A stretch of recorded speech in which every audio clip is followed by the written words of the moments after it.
नमस्ते दोस्तों, स्वागत है आपका द फैक्ट बिहाइंड में। मैं हूँ आफ्ताबी आलम। तो आज हम लोग एक जियोपॉलिटिकल ट्विस्ट लेके डिस्कस करेंगे। तो ट्विस्ट है, Indian prime minister Narendra Modi China का विक्ट्री पैरेड में योगदान करेंगे। ये एक बड़ा झटका होने वाला है ट्रम्प और वेस्ट के लिए, अगर हम लोग का prime minister Narendra Modi ji China का विक्ट्री पैरेड डे में शामिल होंगे तो। मेरे साथ है आज का गेस्ट अतुल। अतुल, आपसे मेरा पहला क्वेश्चन ये है, चाइना का विक्ट्री पैरेड डे है क्या, क्यों मनाया जाता है?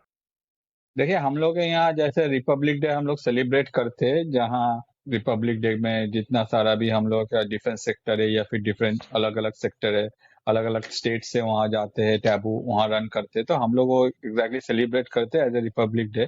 तो देखा जाए तो चाइना के लिए भी एक विक्ट्री परेड डे वैसे ही है, जिसमें हर कोई आ करता है और चाइना के जो भी सुप्रीम लीडर्स है या फिर जो भी स्पेशल गेस्ट है उन लोग को सलामी देते हैं। उन लोग का जो भी पावर है एग्जैक्टली उन लोग का मिलिट्री पावर हो, चाहे एयरफोर्स रिलेटेड पावर हो या फिर नेवी जो पावर है, उसका ही अलग अलग तरीका से वो लोग अपना रिप्रेजेंटेशन करते हैं दुनिया के सामने। इसे विक्ट्री पैरेड डे कहा जाता है। हम लोग का प्राइम मिनिस्टर नरेंद्र मोदी जी का क्या पैरेड डे में जाना कंफर्म है? देखिए आपका, इसमें ये जो आपका क्वेश्चन है इसमें बहुत सारे आंसर्स छुपे हुए हैं। पहला जो है कि चाइना में एक इंटरव्यू हुआ है, जिसमें इस इंटरव्यू में ये लाइव हो रहा था चाइनीज जो टेलीविजन है उस चैनल में। उसने उसमें एक जो साउथ एशिया को लेके स्पेशलिस्ट है, उनका कहना था कि नरेंद्र मोदी जी को चाइना का जो विक्ट्री डे है उसमें बुलाया जाए, और आगे जाके इसका अगर ऐसे बुलाया जाता है तो इंडिया चाइना का जो रिलेशन है उसमें काफी चेंजेस आएगा।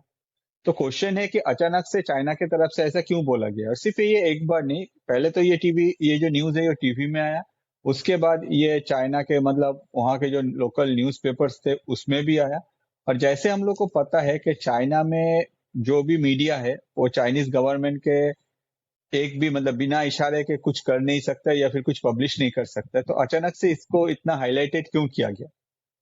इसके पीछे एक ही रीजन है, रीजन यही है कि चाइनीज गवर्नमेंट चाहता था कि ये जो न्यूज है ये फैले, दुनिया में ये न्यूज आए कि भाई इंडिया और चाइना करीब आ रहा है, और इस लेवल पे करीब आ रहा है कि चाइना का जो विक्ट्री डे है उसमें नरेंद्र मोदी जी को बुलाया जा सकता है।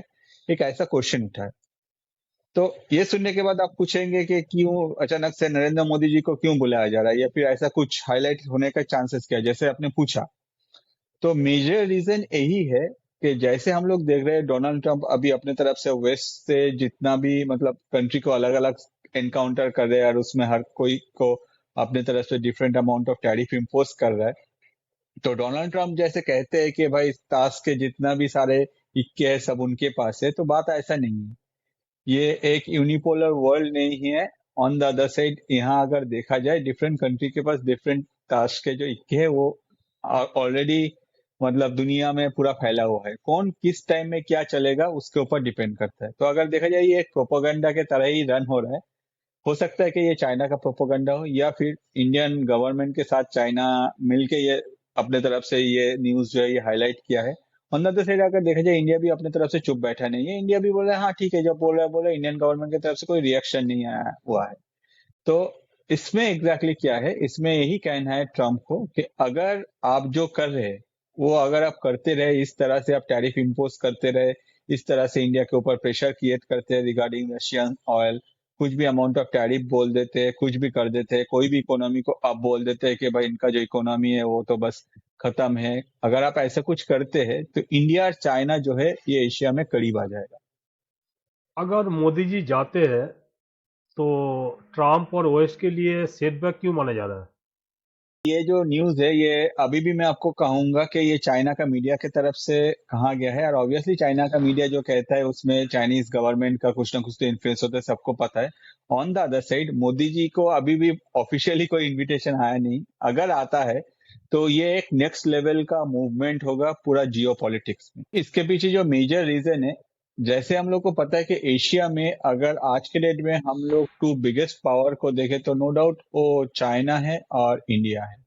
चाइना का जो इकोनॉमी है रिगार्डिंग दिस टाइप ऑफ जो टैरिफ वॉर चल रहा है इसके वजह से थोड़ा बहुत सफर कर रहा है, और इंडिया का जो जीडीपी ग्रोथ है ये दुनिया को पता ही है, जिस तरह से इंडिया अपनी तरफ से ग्रो कर रहा है। तो इंडिया और चाइना के बीच में जो मेजर प्रॉब्लम है वो है बॉर्डर रिलेटेड इशू ही है। अगर ये प्रॉब्लम सॉल्व हो जाता है और इंडिया चाइना अपने तरफ से इकट्ठा होके आगे ग्रो करना स्टार्ट करता है, तो अब वेस्ट का तो नींद उड़ जाएगा ना। क्यों? क्योंकि आज के डेट में अगर देखा जाए, ये जो एशियन कंट्रीज है जिसमें इंडिया है, चाइना है, या फिर अगर आप साथ में रशिया को भी ले लेते हैं, at that point of time हम लोग देख सकते हैं कि इन लोगों के पास जो चाहिए दुनिया में सब कुछ है। अगर आप टेक्नोलॉजी का बात कर रहे हैं, अगर आप रेयर अर्थ मिनरल का बात कर रहे हैं, अगर आप अच्छा इकोनॉमी का बात कर रहे हैं, अगर आप मार्केट का बात कर रहे हैं, अगर आप इन दोनों कंट्री का जो सोच है इसका भी बात कर रहे हैं, तो दोनों कंट्री काफी हद तक नेक्स्ट लेवल पे ग्रो कर रहे हैं। ऑन द अदर साइड अगर ये दोनों कंट्री एक साथ आ जाता है, तब ये जो एशिया में यूएस का जो सपना है या फिर वेस्ट का जो सपना है कि भाई एशिया में हमेशा हम लोग प्रॉब्लम क्रिएट करके चलेंगे, जिसके वजह से आगे जाके क्या हम लोग को फायदा होगा। उन लोगों को फायदा कैसे हो सकता है? अगर इंडिया और चाइना एक साथ या फिर इंडिया चाइना रशिया एक साथ आ जाता है, इंडिया चाइना के बीच में जो भी बॉर्डर रिलेटेड इशू है ये कंप्लीटली रिजॉल्व हो जाता है, तब उन लोगों को वेस्ट को कैसे फायदा मिल जाएगा? वेस्ट को कहीं फायदा नहीं मिलेगा, क्योंकि जितना भी वेस्ट का मतलब ये जो वेस्ट ग्रो किया है उसके पीछे मेजर रीजन क्या है? मेजर रीजन यही है कि वेस्ट अपने तरफ से जो इकोनॉमी ग्रो किया है वो डॉलर की वजह से। अब ये डॉलर का अगर वैल्यू हट जाता है, सोचिए कि अगर आरआईसी एक साथ आ जाता है और अपने तरफ से ये लोग कोई भी करेंसी एक ग्रो करता है, भले वो ब्रिक्स हो या फिर दूसरा कोई भी करेंसी अपने तरफ से ग्रो कर लेता है, ऑन द अदर साइड अगर इन लोगों के पास देखा जाए तो सब कुछ है, तो वेस्ट का क्या वैल्यू रहेगा? डॉलर छापता रहेगा मगर डॉलर का तो कोई वैल्यू नहीं रहेगा। क्यों? क्योंकि जितना भी ये इन लोगों ने इनोवेशन किया है, जितना भी टेक्नोलॉजी का ग्रोथ किया है, वो क्यों हुआ है? वो है कि इन लोग अपने तरफ से एक ह्यूज अमाउंट का पैसा जो है वो इन्वेस्ट किया है रिगार्डिंग रिसर्च एंड डेवलपमेंट, या फिर हाई पेड जितना भी स्कॉलर्स है उन लोगों को यूएस में ले जाके उन लोग अपने तरफ से एक high amount of salary provide कर रहे हैं। जबकि अगर डॉलर का वैल्यू नहीं रहेगा, तब ये सारा जो भी टैलेंट है या फिर अगर ये सारा जो रिसर्च वर्क है, अगर वो एशिया में ही स्टार्ट हो जाता है, इंडिया में हो चाहे चाइना में हो चाहे रशिया में भी, अगर आरआईसी एक साथ हो जाता है, अगर रशिया में भी होता है, तब डॉलर का क्या वैल्यू रहेगा? On the other side US का जो डेप्ट है ये सबको पता है। तो आगे जाके ये यूएस का या फिर वेस्ट का जो ये दबदबा है ये पूरा खत्म कर सकता है लॉन्ग टर्म में, अगर इंडिया चाइना रशिया एक साथ रहे। तो इसके वजह से ही जो वेस्ट का सबसे बड़ा डर है कि अगर मोदी जी जाके चाइना के साथ मिल जाता है या फिर चाइना के साथ इंडिया का जो रिलेशन है वो ग्रो हो जाता है, भले ही वो ये जो पराड है मतलब ये जो विक्ट्री डे पराड है इससे शुरू होता है, तो ये वेस्ट का पूरा नींद उड़ा देगा। यही एक मेजर मतलब एग्जैक्टली अगर देखा जाए ये एक तरह का धमकी है जो यूएस को दिया जा रहा है कि भाई आप सुधर जाओ, वरना हम लोग के पास भी ऑप्शंस है। अगर हम लोग ये ऑप्शन इस स्टेप लेते हैं आगे जाके, तो लॉन्ग टर्म में आपका कोई मतलब आप कुछ भी नहीं कर पाओगे। क्या ये मूव चाइना के साथ मोदी जी का जो रिलेशनशिप है वो इम्प्रूव होने का सिग्नल है? आपको क्या लग रहा है? देखिए, अब तक चाइना के साथ इंडिया का जो रिलेशन है ये ग्रो कर रहा है और इसके पीछे मेजर जो रीजन है वो है ट्रम्प। मगर इस लेवल पे भी ग्रो नहीं किया है जिस लेवल पे ये कहा गया है कि मोदी जी जाके आगे रशिया चाइना के जो विक्ट्री डे है उसमें जाके मतलब वहां जाएंगे। इस लेवल पे भी अभी तक हम लोग ग्रो नहीं किया है। हाँ, हम लोग बहुत सारे सेक्टर में बहुत सारे प्रॉब्लम को हम लोग अपने तरफ से वर्कआउट किए हैं, जिसमें हम लोग को ये पता चल गया कि अगर चाइना और इंडिया के बीच में जो प्रॉब्लम है उससे सबसे ज्यादा जो फायदा है वो यूएस ले रहा है, और वही फायदा को यूज करके वो इंडिया और चाइना के लिए प्रॉब्लम क्रिएट कर रहा है। तो इन फ्यूचर अगर यूएस का यही रवैया रहा या फिर यूएस अगर इस तरह से इंडिया के साथ या फिर चाइना के साथ ट्रीट करता रहा, तो ये एक ऑप्शन है। और ये तो क्लियर हो गया अभी वेस्ट को भी कि भाई हम लोग के पास भी एक ऑप्शन है, आप समझ जाइए। चाइना का इस विजिट में इंडिया का क्या फायदा हो सकता है? देखिए, इंडिया और चाइना के बीच में अगर रिलेशन ग्रो होता है, चाहे वो डिफरेंट सेक्टर में हो, आज के डेट में हम लोग को पता है कि जो यूएस का मार्केट है वो चाइना के लिए लगभग खत्म हो गया है because of Donald Trump tariff. On the other side India China के बीच में अगर रिलेशन ग्रो कर जाता है, उस टाइम में चाइना क्या देखेगा? चाइना देखेगा कि भाई इंडिया के साथ हम लोग का कंपटीशन नहीं है। हम लोग के पास जितना भी रेयर अर्थ मिनरल है, फॉर एग्जाम्पल 85% जो है वो चाइना ओन करता है, ओनरशिप रेयर अर्थ मिनरल का। तो चाइना क्या करेगा? चाइना बोलेगा कि भाई अगर इंडिया के लिए कोई भी मार्केट ओपन है, तो हम लोग क्या करते हैं, हम लोग अपने तरफ से बैकअप प्रोवाइड करते हैं, अपना जो सामान है वो हम लोग यूएस इंडिया को देते हैं, इंडिया प्रोडक्शन कर रहा है, इंडिया जाके वेस्ट में बेचते हैं। कोई इशू नहीं है इसमें, चाइना का भी प्रॉफिट है, इंडिया का भी प्रॉफिट है, दोनों का ही एक विन विन सिचुएशन है। ऑन द अदर साइड अगर देखा जाए सिर्फ एक सेक्टर नहीं, आज के डेट में जैसे हम लोग को पता है कि इंडिया भी ग्रो कर रहे हैं, अपना जीडीपी, चाइना भी ग्रो कर रहा है। जब से वेस्ट ने अपने तरफ से ये सब टैरिफ गेम स्टार्ट किया है या फिर ट्रम्प ने किया है, तब से चाइना भी परेशान है रिगार्डिंग दिस टाइप ऑफ। उन लोग के बहुत सारे फैक्ट्रीज जो है वो बंद पड़ चुका है, उन लोग का जो एक्सपोर्ट है वो भी काफी ज्यादा इफेक्टेड है। तो ऑब्वियसली अगर इंडिया का एक्सपोर्ट बढ़ जाता है या फिर इंडिया नेक्स्ट लेवल पे अपने तरफ से प्रोडक्शन करके एक्सपोर्ट करते हैं, तो इंडिया को चाहिए क्या? चाहिए एग्जैक्टली रॉ मटेरियल्स। अब रॉ मटेरियल सप्लाई में या फिर टेक्नोलॉजी को अगर शेयर करता है चाइना इन फ्यूचर जाके, तो उसमें दोनों कंट्री का ही फायदा है। अगर हम लोग देखें, ये सिर्फ एक नहीं, ये डिफरेंट सेक्टर में पूरा एशिया को आगे ले जाने के लिए एक नेक्स्ट लेवल पे मूवमेंट होगा। इंडिया का इस मूव के बाद इंडिया और चाइना का जो बॉर्डर का जो इशू है, क्या वो रिजॉल्व हो सकता है? आपको क्या लगता है?